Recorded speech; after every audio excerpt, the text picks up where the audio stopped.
Hi, everybody, and welcome to All About the Insight. Our guest today is Tom Saunders, Consumer Insights Lead at Energy Systems Catapult. Hi, Tom. Hi, Alex. Good to be here. Great to have you here. As you know, Tom, this podcast is all about how and why insights matter and how we can raise their profile with businesses and do insights better and make insights matter more. But let's start with you. Tell me a little bit, Tom, just about your journey to where you are today.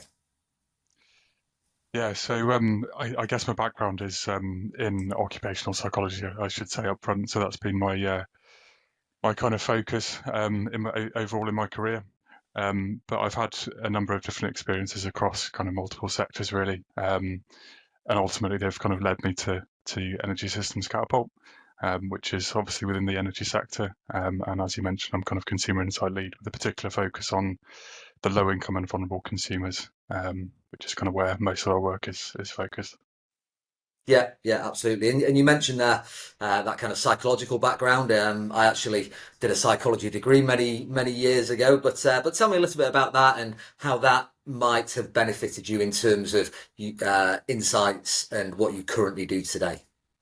Yeah, absolutely. I think it's led me to try and kind of pursue quite a kind of varied career path, I suppose, because as I'm sure you'll know within psychology, if you want to try and train within the field, you have to kind of get a lot of different experiences in sort of different fields and stuff. So that really has kind of led me to sort of pursue different career types and working at lots of different organisations. I do think that it's a really valuable career choice if you're looking to kind of undertake research and in an applied sense and really kind of capitalize on the sort of insights that you're generating as part of research and really kind of consider the sort of pragmatic side of evidence, which is really, I think, where I've been focused on. And actually, that's why I'm kind of at the moment I'm currently pursuing a professional doctorate in occupational psychology as well. And that really, again, is more about that kind of pragmatic side of science and evidence, based research based within organisations rather than just kind of research done for, just for the theory or the kind of for the sake of it. So yeah. Yeah. It's an interesting thing in terms of that research and evidence and how we use it properly. Are there any specific examples or tangibles in terms of, when you have used your psychology background and where it's relevant today? I'm assuming, well, it might be t-tests, but, is there anything that you would put your finger on that, you've been able to carry on through your career that's particularly valuable? I think the stats side of things definitely helps. Always helps having a little bit of an understanding there. Although, to be fair, nowadays, we generally kind of get the sort of AI specialists to do their machine learning magic on the stats and numbers side of things. But yeah, always helps having that understanding. I think generally it's about having a good sort of interest and sort of passion for understanding people, and recognizing that whatever the sector, people are always going to be, a concern. It doesn't matter whether we're looking at a kind of, a sort of STEM subject or, engineering is obviously the field that I work in predominantly at the moment, but we still need to consider the consumer side of things. And so I think having an understanding of the different sort of models, the different behavioural theories that are out there, and most importantly, recognising which ones to choose and kind of where to apply those, I think is really important. So that's been probably one of the main skills I would say of sort of having a psychology background. Yeah, and I think it would be great to pick up on some of those different models and behavioural frameworks in a little bit.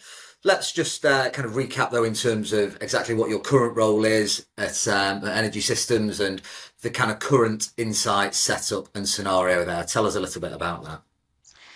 Sure. So as I mentioned, my current role is around kind of consumer insights specifically for low income and vulnerable consumers. So within the energy space, there's a significant portion of consumers that we might call vulnerable, or being in vulnerable circumstances. There's a number of different ways of kind of referring to them. But ultimately, if we think about the energy transition, which is going to come sooner or later, which is essentially about the kind of electrification of the energy system and getting consumers to adopt low carbon technologies, things like solar panels and batteries, EVs, all that good stuff. That requires a significant amount of kind of consumer change and behaviour change on the part of the consumer. We can't just put it all down to the network. So yeah, ultimately, I guess my focus is on recognizing what the barriers are for those consumers and how we can kind of tackle those. What the key drivers and enablers are for behaviour change. Low income and vulnerable consumers represent a significant portion of the overall consumer group. So if we just leave them behind, there's a danger that ultimately they get left further behind as we kind of transition forwards. We increase energy inequalities, and overall it's just not good for the energy system if we're kind of completely neglecting a whole group of consumers. So that's really kind of the main focus of my role. Yeah, yeah. And are there, in terms of the research and insights that you do, is there a typical project? Is it, kind of very varied? Tell us about, kind of what a day looks like in terms of the research and insights that you are practically doing every day. Incredibly varied. There's so many different projects that we're working on. We have a number of different initiatives. Sometimes it's kind of you're really kind of in-depth qualitative or quantitative research.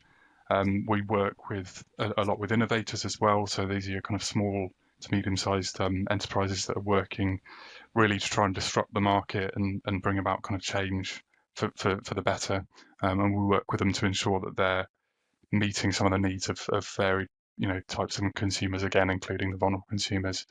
And then, we also work on your massive programs of research for government as well. So, Okay, okay. And why is it, this is going to sound a daft question, but why is it and how is it that insights and research can help with that behavioural change that you spoke around?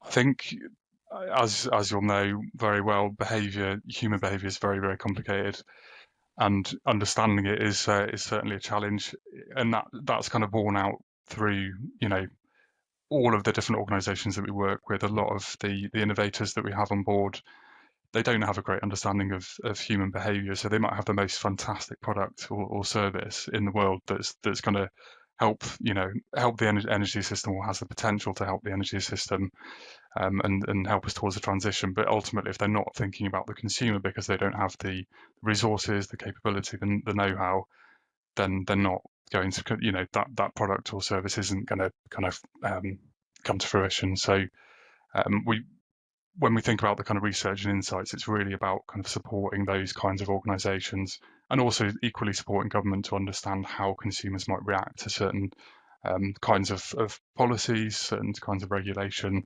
and different kind of market setups as well.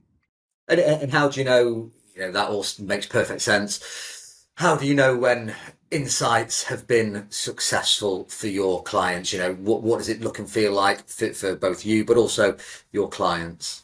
I think it's really, really challenging. I think ultimately you have to kind of design your evaluation piece from the start, from the get-go of any project, and it's really important to kind of think about that up front. A lot of the time, clients aren't interested in that evaluation piece, so we really have to try and drive that so that we can ensure that we're actually demonstrating the value of our insights and our evidence. I think ultimately the crux is that business, when it comes down to it, and policy making, it has to be evidence based. It has to be based on return on investment. It has to be based on the kind of stories and narratives that are really going to kind of bring about change. So we have to kind of purposefully drive that kind of evaluation and ensure that we've got that. Yeah, yeah. I mean, it gives me kind of two questions there in terms of both evaluation and also those challenges. Let's just think around, you mentioned that it can be difficult to persuade clients at times of the value of insights.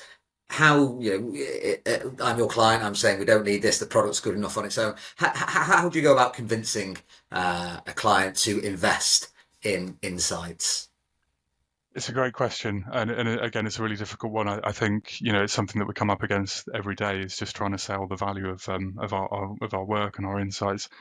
I think it's about those kind of stories that we can sell. It's about demonstrating through case studies some of the previous work that we've done, that has in itself kind of brought about sort of valuable change and impact. So I think it's really about kind of going back to those basics of business really, and just kind of demonstrating work that you've already done and the kind of potential value there. That's really interesting in terms of how you can sell the value. You also mentioned you're doing a lot of evaluations. Tell us a little bit around how you might structure those evaluations. What types of evaluations are those? How does that work? Yeah, again, I think we use lots of different kind of techniques here. When we think about different kinds of research that we're doing, it includes both kind of quantitative and qualitative elements. So I think both are kind of equally important. When we're trying to demonstrate the value of our work to clients, we need to have those kind of narratives there. We need to have an overarching kind of story, which ultimately is going to bring in both the consumer kind of perspective, which often we use sort of qualitative evaluation for, but equally we need some of the numbers to kind of back up what we're saying. So it's about kind of drawing on lots of different pieces of evidence from different kind of pockets of research and bringing it all together and weaving that kind of golden thread, that narrative. Yeah, a golden thread's a nice way of thinking around it. And you mentioned that human behaviour is really kind of quite complex and sometimes irrational, of course. How do we manage that? How do you manage that? How do you make sense of it? You mentioned the frameworks and the like earlier. How do you kind of cut through all of that noise and really try and understand and make recommendations around changing human behaviour? Yeah, I think for me, some of the best models are the ones that don't try and overcomplicate things for our clients. I think it's really important not to try and kind of oversell all of these different pieces of research and findings that we could bring in from psychology and behavioural science. I really like the some of the models that come out of the have come out of the behavioural insights team, like the East framework and Mindspace, that really try and boil down human behaviour and behaviour change into a few kind of simple narratives. So it's just around making things kind of easy and timely, for example. And those are really simple, straightforward messages that we can kind of pass on to our clients just to try and ultimately simplify behaviour and provide kind of actionable recommendations, I suppose. Equally, we quite often use the model of COM-B as well. So again, it's just about kind of boiling things down into quite simple models that do have the potential to have kind of quite large impacts on how people behave. So tell me about Mindspace and COM-B. I'm familiar with a few models, but I'd love to understand a bit more about those. Yeah, so Mindspace is the kind of extended version of East. I think it was the first kind of quite comprehensive model that the Behavioural Insights team put together. So it just draws on decades of research from kind of heuristics and biases and stuff, which I'm sure you'll know all about the good work of Danny Kahneman. And the COM-B model is a slightly more recent model by Susan Mickey and colleagues, and that just boils things down into capability, opportunity, motivation, and how those kind of different elements can influence behaviour. And it also points quite helpfully to kind of different areas of intervention as well. So we can think about kind of education, we can think about kind of social norms, the policy frameworks that people are acting within. And that's quite an all-encompassing framework, although it was originally developed within health psychology, of course. You've spoken a lot around behavioural science and different models. Behavioural science is quite a complex area, as you say. How do you go about introducing the idea of behavioural science to clients who just aren't familiar necessarily with the idea? Well, I think again it comes down to just sort of going back to basics of who their audience are, who they're trying to sell their product to or service. And I think if you can link the research and the evidence with the outcomes, ultimately your clients are going to start listening to that. So if we can show from previous work or quite simply from previous research that there is a direct link between these kinds of interventions and the outcomes that they might expect, then it's very kind of easy to kind of to sell that. As you point out, I think it can be quite difficult to sell sometimes, the kind of benefits of behavioral science. So I think, it's about just recognizing that this is a really important kind of discipline and it's a really important kind of aspect of the overall picture. when it comes to kind of, again, selling products and services. I think increasingly we're starting to see clients recognize the value of insights and kind of behavioral science more generally.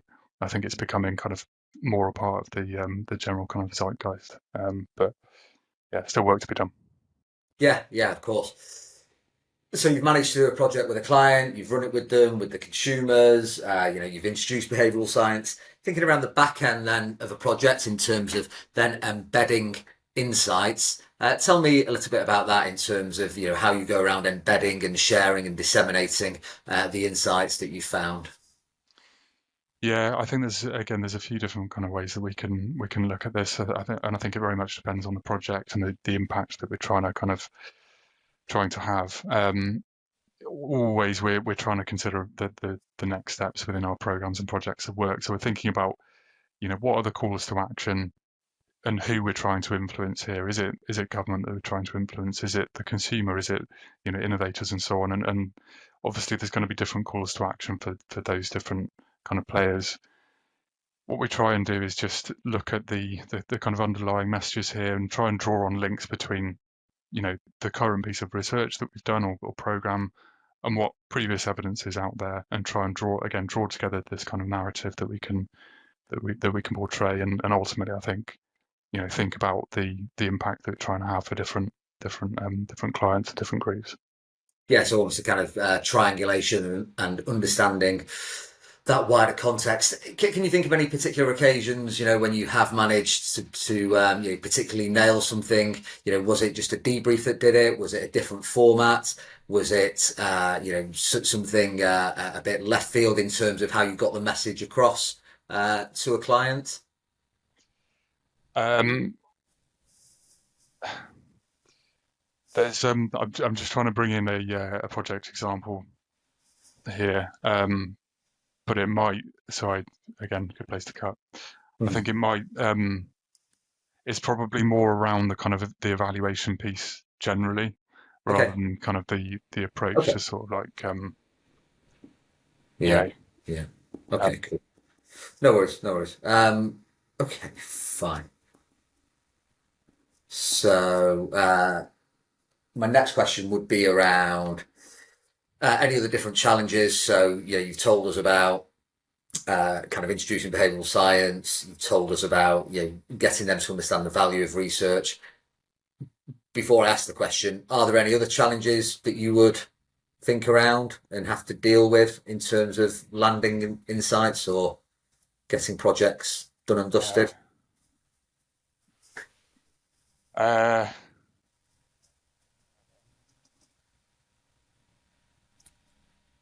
No worries if yeah, not. no, I think we've probably covered the main ones. To be honest Yeah, with you, again, it's like around that evaluation piece and just like selling it. cool. To be Alrighty. honest, That's fine. Well, listen, let's think around um, kind of key lessons and then looking forward. So we'll start with uh, looking backwards and kind of key lessons that you've learned. So you told us a lot, Tom, around kind of selling the value and the importance of human behaviour. When you look back on your career and your experiences, are there any particular lessons that you've learned that you would take forward from all your different experiences? I think for me, some of the main things have just been around, really trying to think about again from the start what the impact is of the work that you're trying to do, and who that's going to impact. It's all well and good kind of having, the best research project in the world and coming up with kind of findings and conclusions, but ultimately if it goes and sits in a sort of locked filing cabinet somewhere, then you're just not going to have the impact. So, and I think it's really about, coming forward and selling the value of the work that you're doing. I think in my kind of previous roles, I have potentially not been able to kind of do that quite as much. But where I am now, there's real potential to have an impact on those kind of policymakers, on innovators and so on, and really make a difference to the energy sector. But I think for anyone early in their career, it's about thinking about what the value is of the work that they're doing and Yeah, who that might impact. I think would be my key message, my yeah, key yeah. learning. That makes sense. That makes sense. there's a lot going on in the insights industry at the minute. There's a lot of change, a lot of flux. As you look forward to 5, 10 years from now, what, if any, challenges or changes do you see in the future for the insights industry, or challenges that we might have to deal with? I'm asking you to look into your crystal ball. What's going to happen and how we're going to deal with it? Yeah, it's really, really difficult question to answer, isn't it? I think, I mean, I can speak from the current kind of industry that I'm working in. Within the Mm. energy sector, we're seeing massive, massive changes. As of yesterday, people's bills are going to be rising massively. For all utilities, and I think that's creating some really real problems, not just for consumers, but for government as well. Frankly, I think there are some massive scale changes that we need to see. How we deal with that from an insights perspective, I think it's about taking a holistic view of all of these different angles, whether we're thinking about all the consumers or the policymakers or everything in between when it comes to kind of market.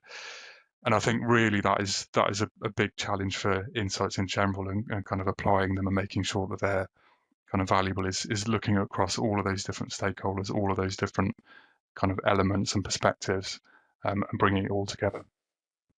Yeah, so again, that kind of triangulation piece, isn't it? That's really important to get that context involved. Uh, Okay, so this podcast is, as I say, all about the insights. We've heard around different ways in which you can introduce behavioural science, sell the value of insights. Is there one kind of golden tip or piece of advice that would really help insights matter more to businesses? Is there one thing that we can say that actually this is why you should do insights? I think for me, again, it just comes back to that evaluation piece. I think it's really important to kind of evaluate as much as you can, take a kind of multi-pronged approach to evaluation, so you can draw on lots of different pieces of research.